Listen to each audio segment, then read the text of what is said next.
Hello, and welcome to the webinar Energy Shock 2026 Business Implications of the Iran Crisis. My name is Anthony Schiavo, Senior Director and Principal Analyst here at Lux Research, and I'll be moderating today's session. Presenting today are my colleagues, Yunshen Yu, Senior Director, and Runil Dalia, Principal Analyst here at Lux Research. Throughout the webinar, you can type any questions you have into the questions box on your screen. Time permitting, we will answer all the questions that we can. If your question does not get answered, please do not hesitate to email it to questions@luxresearchinc.com and we will respond.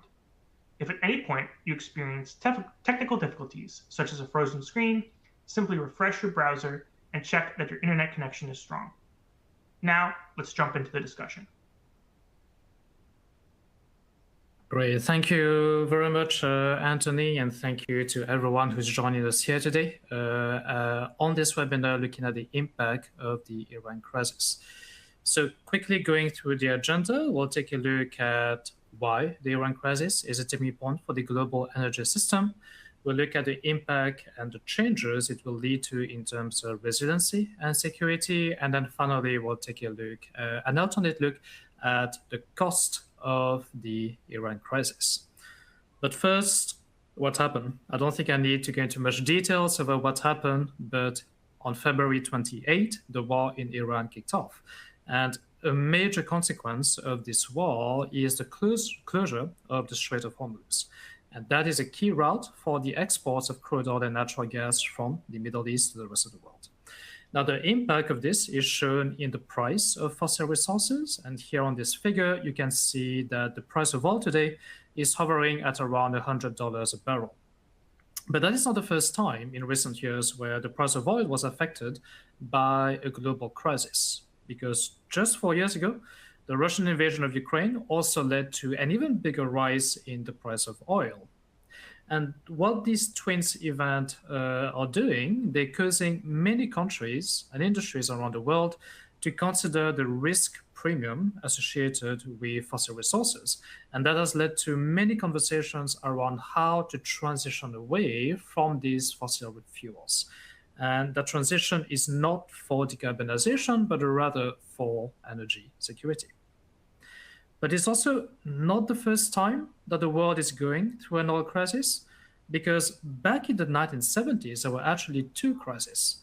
The first one was in 1973, when OPEC announced an oil embargo against many countries in the West. And the second one was in 1979, and that was caused by the war between Iran and Iraq. The impact of both these crises caused a drop in production volumes of oil and a subsequent rise in the price of oil, similar to what we see today. So what did countries do back then? Just like today, many countries adopted a raft of near-term measures to soften the impact for consumers. But more interestingly, some countries adopted measures that at the time would have been quite hard to judge the impact of. But with the hindsight of 50 years, we can really see how that was a tipping point for the energy system. So for example, France launched one of the world's most ambitious nuclear programs, where the goal was to replace oil with nuclear energy. And within just 20 years, France's electricity mix went from 8% nuclear in 1973 to 80% by 1990. Similarly, Brazil launched its ethanol blending program, which is about partially replacing gasoline in cars with bioethanol made from sugarcane in Brazil. And today, 25% of its fuel consumption in road transportation is ethanol. And finally, in the US, President Ford essentially created the National Renewable Energy Lab as a result of the crisis in order to develop alternatives to oil and gas. And the NREL has been extremely instrumental since then in bringing technologies like solar and wind to the market. Now, these initiatives really illustrate a broader pattern. Countries responded to the crisis by really investing in alternative energy technologies that would reduce their long-term dependency on imported oil and gas. So while the immediate consequences of the ongoing Iran war may be measured in oil price spikes and supply disruptions, the lasting imprints that structurally change the global energy system only become visible years from now from the actions that will be taken in response today. So that leads to the question, what is exactly at stake? Not only does the upstream products that currently flow through the strait, but the downstream applications and use cases are all impacted at a global scale, ranging from approximately 10% of the world's traded naphtha to 30% of the world's fertilizer. These key products that flow through the artery of the world impact fuel supply, chemicals production, power generation, and agriculture. However, unlike the 1970s, as countries needed to respond in researching, developing, and really think about the potential alternatives, today in 2026, we are not only at a tipping point for this global energy system, but we also have a suite of credible and commercially ready technologies at our disposal that could replace not only the product on the left side of the screen, but also change the use case itself on the right side. But the same tired arguments happen. The rebuttals are always there. Yes, we have these technologies. Yes, they're available to us, but they are still too uncertain. They are still too expensive. And when we put this presentation together last week, oil was $100 a barrel, and it made sense. But this morning, oil is hovering around 90, 85. I think it's going to change. Again, it's no longer economical. Therein lies sort of the issue that has plagued many of these technologies for decades now. They are always viewed purely on economic terms for the technology, and it works on the underlying assumption that, hey, everything will go back to normal again and soon, and everything will be okay. So it just doesn't make sense. However, this time, the shock is far greater. We wanted to take today to provide a different perspective on cost, not just the cost of the technology itself, but the cost of resilience, the cost of security, and the cost of economic progress.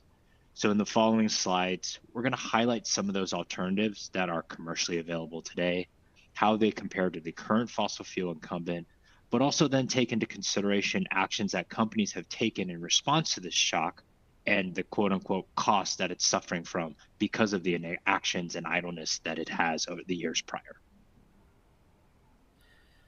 And the first one that we will look at is the aviation sector. Now, over the past month, the price of jet fuel has doubled from around $700 a barrel to the $1,500 a barrel. And the concern is not just about the price of jet fuel, but it's also about getting enough jet fuel in the first place, because around the world, there are already warnings that there are only around 6 to 8 weeks of worth of jet fuel left to consume. And this has led many airlines like Qantas from Australia here to cancel their flights because flying, especially the shorter routes, are now becoming unprofitable. Now, what if Qantas and those other airlines, what if they had invested in sustainable aviation fuel? Now, 3 months ago, they didn't want to because SAF was more expensive than fossil jet fuel, but now that's not the case anymore. So if they had invested into SAF, not only would they have had a cheaper fuel to operate on today, but also enough fuel to help them get over this crisis. And as of now, airlines have to cut their flights and missed out on significant revenues. And in terms of road transport, probably the most public-facing element of the current crisis is, of course, rising gasoline and diesel prices. Several countries, especially in Southeast Asia, have issued hybrid or even remote work ordinances due to high fuel costs and also dwindling reserves. And many individuals are choosing to stay home or take public transport because filling up the tank is just far greater expense or in some cases unaffordable. But this isn't the first time, again, we've seen a drop in driving. Now, let's get the obvious one out of the way in the blue. That's the 2020 COVID pandemic. Americans drove more than 400 billion less miles during 2020 as everyone sheltered at home. But that was because there was a pandemic. It had nothing to do with fuel prices. But in 2008, during the financial crisis, that's really what we're looking at here as the parallel. During a 2-year period of the global recession, Americans drove 92 billion less miles because fuel prices were simply put too expensive for the average American. And as oil hit $147 per barrel during that time. But if we look at the alternative, with electric fuels and biofuels, you as a company that supplies that energy for transport, you can actually keep those drivers on the road. And keeping those drivers on the road means that they still have to buy quote unquote fuel to power their vehicles, not just in the sense of gasoline or diesel, but in terms of electricity and biofuels. So if we just take an estimated average fuel economy for a vehicle today, those 92 billion miles that could have been powered by electricity would have led to about $210 million in revenue. Or biofuels, which could be even sold lower than the current price of gasoline today, would amount to approximately $1 billion USD in fuel cells. Of course, when it comes to alternative fuels, you can't simply flip the switch, right? It comes from years, even decades of infrastructure development to make sure they're just as ubiquitous as ICE vehicles. Years that countries like Brazil invested in during the 1970s, and many leading countries have done in recent years for electric vehicles. Then we have the chemical sector, and specifically we have naphtha, the feedstock and building block of the chemical industry for the production of things like ethylene, propylene, and various finished products those end up in. Now, Lux has been tracking plastic pyrolysis for several years now, and while many high-profile projects have been canceled or failed, the technology has certainly progressed in terms of not only capacity scale up, but also finding downstream off-takers. Now, aside from sustainability advocates, the biggest drawbacks for plastic pyrolysis over the years was simply its economics. With naphtha floating between 500 and 600 USD per ton during this period, there was not much of a pure economic business case to invest in a plastic pyrolysis unit, given that break-even cost would require about $900 USD per ton. However, as naphtha supply was disrupted recently, several chemical companies have actually ramped down production or even filed for force majeure and completely shutting down their crackers. One of those companies is SCG in Thailand, bringing production of its rayon olefins capacity to a full halt. Now, instead of continuing production of propylene and ethylene and actually really capitalizing on some of the highest prices we've seen in recent years for these two chemicals, the company instead now has a sunk cost of about $5 million each month just to keep the facility shut down. And this doesn't even account for the amount of time and money and energy it's going to take to get operations ramped back up to full capacity. Now, while very few of the world's largest plastic pyrolysis facilities would be able to feed the feedstock needs of rayon olefins facility, pyrolysis oil could have been a buffer, possibly, to avoid some of a full shutdown and the cost for that shutdown, as well as the lost revenue from products not sold. They could have been strategically investing in building out plastic pyrolysis capacity the years prior, because as you can see here on the screen, today, naphtha cost is about break even with pyrolysis. So it wasn't that the industry needed to look back into history to find a business case, because just 4 years ago, we went through the same thing when the Russo-Ukrainian war started. Naphtha prices spiked, would have made a perfect business case for plastic pyrolysis. Yet most of the industry stood to its philosophy that, hey, everything's going to go back to normal soon again, and everything will be okay. But yet here we are 4 years later. And a similar story is also happening in power generation. Natural gas is the cheapest source of energy, which is why many countries have adopted natural gas as their primary energy. But it's not the case anymore with what's happening in Iran. And this one is quite interesting, as my colleague Yonsheng mentioned, because this is a crisis that Europe went through back in 2022. And Europe responded by swapping Russian gas with gas from Qatar and the US. And now Qatar itself is caught in the middle of the Iran crisis, and the relationship between the EU and the US is quite challenging these days. So that should be a lesson to other countries that simply plan to swap the source of natural gas with another and call it a day, especially when alternative sources of energy like wind or solar or geothermal are now commercially available and can offer comparable costs to natural gas. Now, we talk a lot about profits and revenues and how the Iran crisis will impact the bottom line of companies, but it's not all about money, because there is also a human cost to this crisis, and this will be felt in agriculture. Ammonia fertilizer is made from natural gas, and since the crisis, the price of fertilizer has risen by over 50%. Now, over time, This rise in fertilizer prices will make its way down in the value chain, which will eventually lead to higher food prices, especially in import-dependent countries and regions. So, for example, Africa imports more than 80% of its fertilizer, while big agricultural countries like Brazil rely heavily on imports from Russia and the Middle East. And what happens when food becomes too expensive? Government fall. There are many cases in history, from the Flower War in France, which was a prelude to the French Revolution, to most recently the Arab Spring, which was a protest against the high cost of living, among other things, and that led to the fall of governments in Tunisia and Egypt, among others. Now, as we've seen, the Iran crisis is going to impact many sectors, which will lead to higher costs, whether it's your food, your commute, your flights, or the products that you buy, which is why finding alternative to fossil resources is extremely important if we're looking for long-term solution to such crises. And as mentioned earlier, unlike the 1970s, finding those opportunities in alternative technologies in 2026 are much easier. We have technically mature alternatives, and they're already in the market today, but still at very different speeds, right? On the left, you can see ICAO reported in 2025, 1.4 million tons of sustainable aviation fuel was produced, but in the grand scheme of things, it's merely a drop in the bucket at 0.6% of global jet fuel consumption. On the other hand, electric vehicle sales hit another milestone last year, with 25% of global new car sales now being electric. Now that's global. Several of the Nordic countries have been well known for their electric vehicle adoption, but what stands out from last year is China breaking the 50% barrier, which signals a shift in the new vehicle fleet, and given the scale of China's car market, a very needle-moving shift in the industry. Then you have plastic pyrolysis, also hitting a milestone in 2025 with 1 million tons of operational capacity online. That's expected to threefold in the coming years based on planned projects with confirmed timelines.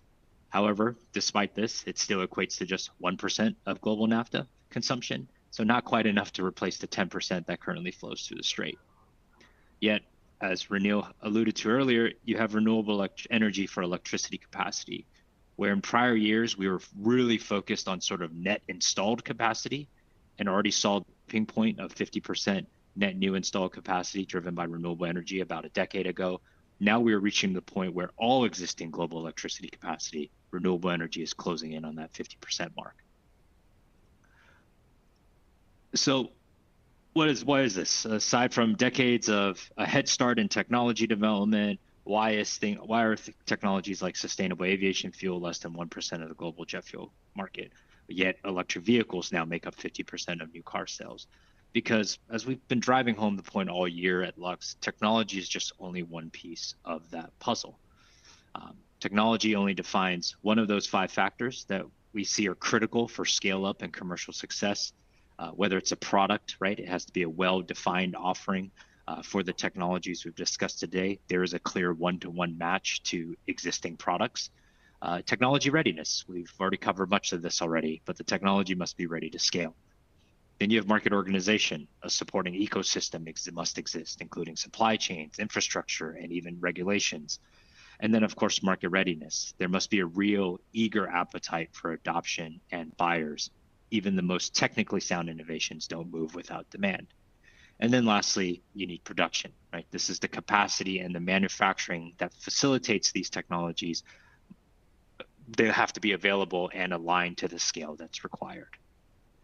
And as each of these factors mature, they converge all together in an orchestrated manner, which we will see driving success, especially in a lot of these more first-of-a-kind investments.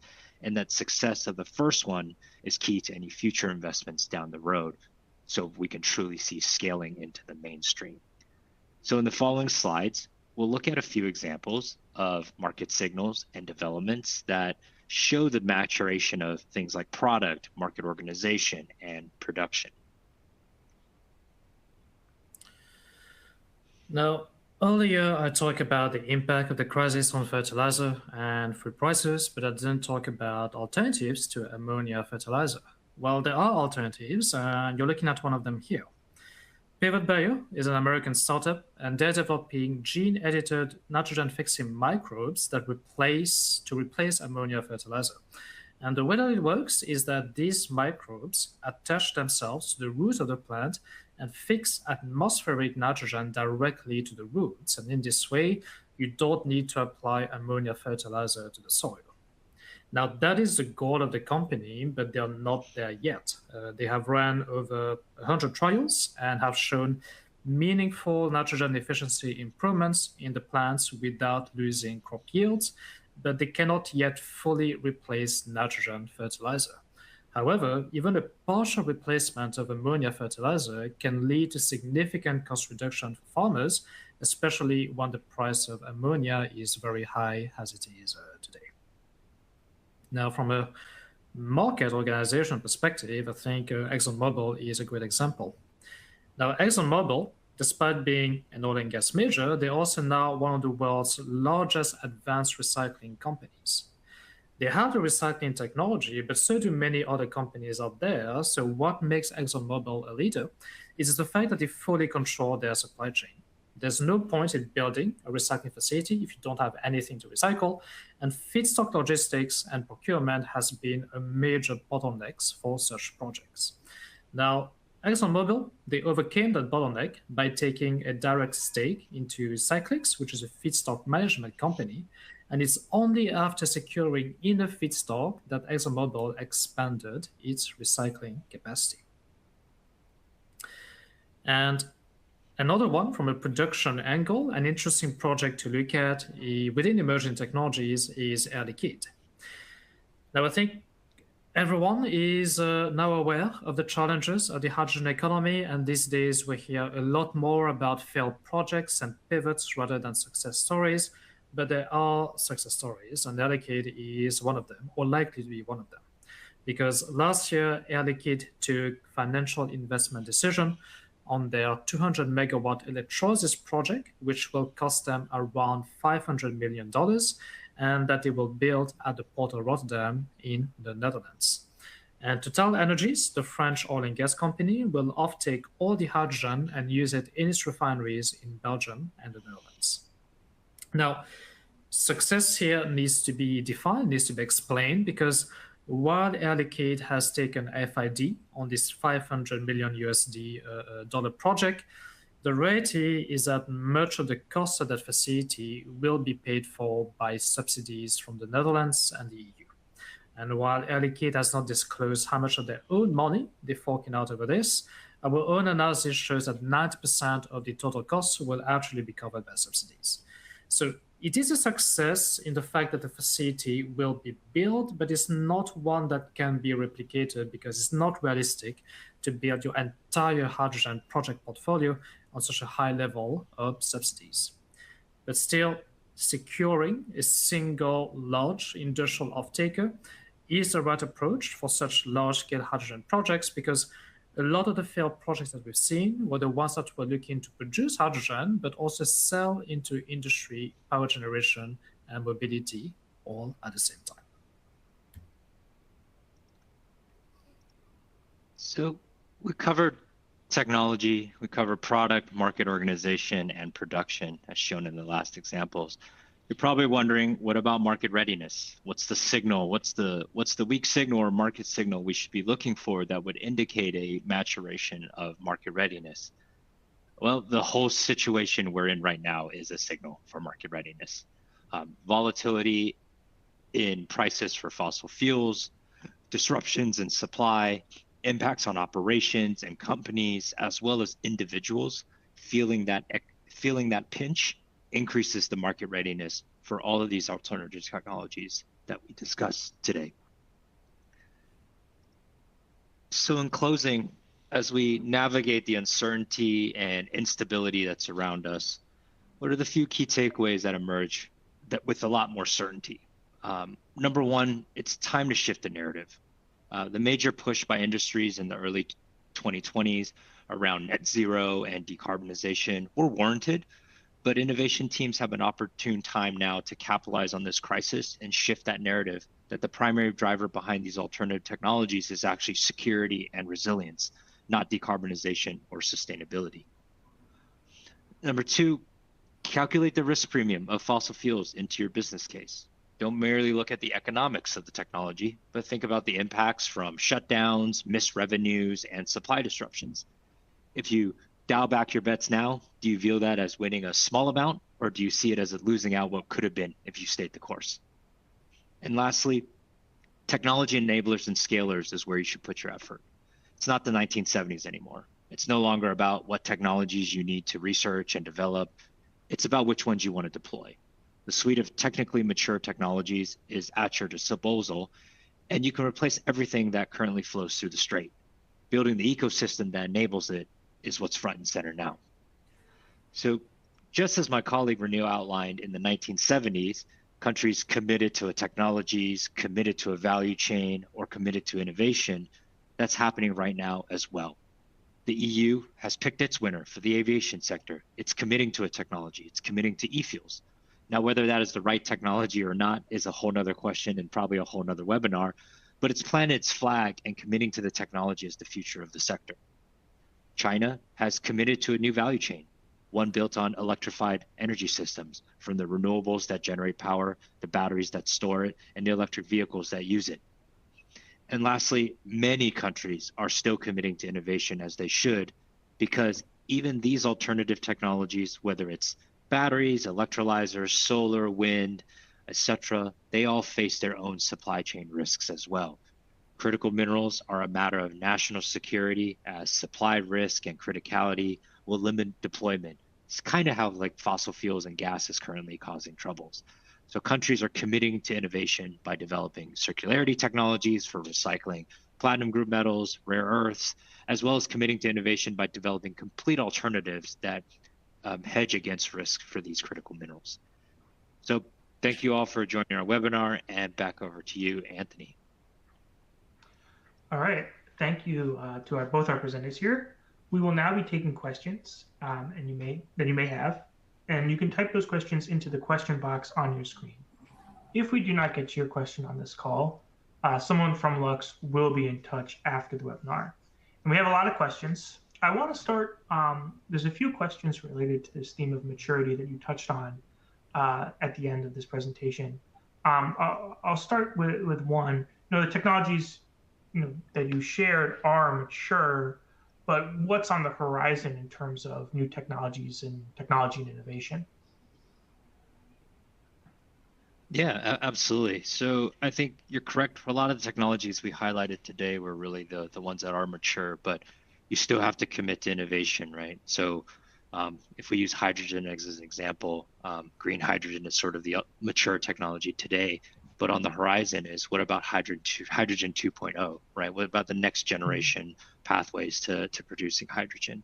And even things like advanced recycling for plastics. Pyrolysis is sort of the incumbent today and the one driving most of the capacity, but what about these more novel and advanced techniques that target more specific feedstock streams or handle more challenging feedstock streams like thermochemical depolymerization and dissolution? Those are the ones that should still be on the pipeline for innovation teams. And the list goes on, of course, but those are just some of the examples that innovation never stops. Mm-hmm. And, within this context, what role should innovation teams be playing? Because as you mentioned, there's a big focus is going to be on building these new supply chains. Is that a place where innovation teams can play? Should they focus on some of these earlier stage technologies like hydrogen 2.0, as you mentioned? Where in this mix of different actors should our clients, as these innovation groups, really focus their efforts? Yeah, absolutely. I think one of the biggest things that's emerged for innovation teams, especially in the last couple of years, is their growing responsibility to sort of be orchestrators and kind of traffic control within their organizations.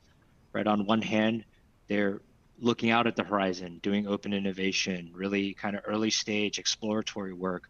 But on the other hand, they're interfacing with business units where they're kind of problem solving and tackling, client issues that need to be solved by next quarter. I think innovation teams have a tough role and a tough job, but they kind of see the best of both worlds. So they should really be kind of connecting the dots and kind of helping with vendor selection or finding those startups that are TRL 8 and kind of just need some support to get to TRL 9, and interfacing them with the business units that not only have the technical expertise, but also the infrastructure and equipment in place to kind of get that first of the kind facility off the ground.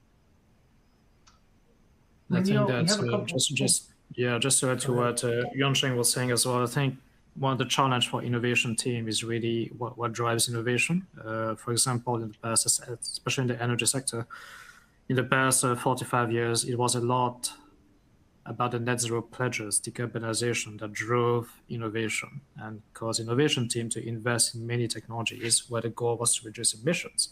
Today, that is not the top priority for many companies anymore. And what do you do with all that work that you have developed, all that energy that you have put into these technologies? I think what's key for innovation team is really finding technologies that can adapt to the changing trends. For example, one of my favorite examples is anything to do with membranes, for example, because advanced membranes, they reduce your energy consumption in industry. That allows you to save costs, which is extremely important today when resiliency is at the top of mind with everyone. But also eventually, once you reduce your energy consumption, you also reduce your emissions. So that also plays into decarbonization. So are there technologies out there that allow you to play into multiple scenarios that will always be relevant across multiple scenarios? These are the technologies that innovation teams should really be prioritizing, as opposed to looking at just one single scenario and working towards that. So we have a couple questions here for you, Renio. So the first one, you touched on the sort of oil crisis in the 70s, but there's a question here: how is this crisis different from the ones in the past? We have options. I think that's what you want to get across with these presentations. That back in the 1970s, oil and gas were the only options we had for our energy, and coal, of course. But these were the only three options. Today is different. Whether you're looking to produce energy, whether you're looking to produce a material, you have solar, you have wind, you have various sources of alternative energy, not necessarily clean energy. You also have nuclear as well, for example. And in the case of the industry, you have options. You can produce your chemicals from bio-based feedstock and so on.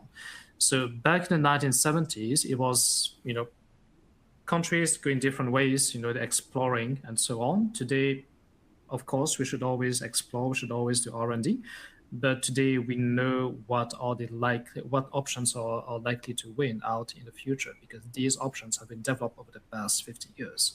So I think that's the difference. And I think really from what we've seen so far, for example, the EU this week will announce their new electrification initiative, where they intend to fully electrify as much as possible in order to get us away from oil and gas. That is different from the 1970s, where countries considering electricity versus biofuels and so on. So I would say today the difference is that we are much more sure about the options that we have available at our disposal. Yeah, and I would also add a lot of those options are smaller scale and more distributed, right? Things like coal, nuclear, gas, those are only governments or very large corporations can build those. But with things like solar in particular, we've seen, sort of a broad base of adoption. You mentioned the EU's electrification, and you also, I think, made a comment during the presentation on ESAF in the EU. Can you expand a little bit on that? Is that not the right choice? We have a question here, if you could say more. I do think that electrification is going to be the primary lever we have to get us away from, or at least to shield us from the impact of oil crisis. Now, is ESAF the right solution for aviation? In my personal opinion, no. And the reason for that is because we've done the analysis, and not just us, but many companies out there have done the analysis, and ESAF, in the best case scenario, will be around 4 to 5 times more expensive than fossil jet fuel. Now, today, with the price of jet fuel doubling over the past few weeks, it has improved the prospects of ESAF, but that goes from 5 times more expensive to, let's say, 3 times more expensive, which is still too expensive for airlines to adopt. And why would you do so when you have other bio-based technologies, like making SAF from waste oil, making SAF from biomass, which is available. So for the EU to dedicate half of its 2050 mandate to eSAF when other cheaper options like bio-based fuels are available, I think it's not the wisest choice. So I think it's good for countries to have a technology in mind in order, whether it's aviation, whether it's industry, whether it's power generation, to support the petrochemical technology, but it also has to be grounded in a cost analysis. And I don't agree that eSAF is the best choice for the EU to decarbonize and makes the aviation sector more resilient. All right, I think we have... Given Renew's reasoning there reminds you of like Japan and them picking ammonia as well as sort of, I think they're a little bit more diverse, but they're one of the very few countries who've selected ammonia as like a winning technology and trying to build out an ammonia economy that's, moves away from fossil fuels, but also makes them heavily dependent on gasification and hydrogen and blue ammonia coming from Indonesia and Australia as well. And the amount of infrastructure overhaul in terms of storage, bunkering, et cetera, for something as toxic and complex as ammonia is a whole nother kind of challenge as well. Mm-hmm. So yeah, it's a good point on the eSAF. I saw the similarities there. Yeah, so we've talked a lot about today these alternative technologies and these alternative supply chains. Ammonia is a good example of an alternative supply chain. But what about the technologies that sort of plug into or are built on top of the existing fossil fuel, oil and gas supply chains? And I'm thinking in particular here of technologies like carbon capture and utilization or crude to chemicals. How has the outlook for these technologies changed? Yeah, I think the outlook would still be consistent, right? Like, again, our points we made today isn't that we're going to move completely away from fossil fuels. That's just not a reality that's going to happen in the global energy system, right? As powerful as the Strait of Hormuz is, it's still 10 to 30%, right? There's still another 60 to 80% of oil and gas out there. But with that said, I think, crude to chemicals is interesting because you're still dependent on the upstream portion of getting the supply of crude, but you eliminate some of the intermediaries and kind of middle steps in terms of getting to the final chemical product. So I think it helps shrink your value chain. And obviously, the shorter your value chain, the more insulated you are going to be from shocks. So there's still certainly going to be potential there. And we saw a lot of interest around crude chemicals in the late 2010s, with the likes of Exxon, Saudi Aramco, and others. And we probably expect to see some interest there bubble up again. As for CCU, I think that's the opposite vision, right? That's like horizon, pure horizon, right? It's how do you then replace all the carbon you now get from hydrocarbons and fossil fuels with another alternative carbon source? And in this case, either emissions from a point source or emissions directly from the atmosphere. And I think that opens up a world of potential opportunities in terms of energy independence, raw materials independence, but those are technologies that are still, to Renil's point, 4 to 5 times more expensive and still requires more technical development as well. All right. Well, I think that's about all we have time for in terms of questions. We had a lot of questions come in, so I appreciate the both of you taking a little extra time to answer those. That'll conclude our webinar for today. The slide presentation and recording from this webinar will be sent to all attendees via email today. After leaving the webinar, you'll be prompted to complete a survey on today's presentation. We really appreciate any feedback that you may have to help us inform and improve future webinars. And you can take a moment to check out our upcoming webinars on our website. Thanks so much for joining us and have a great day. Thank you. Thank you.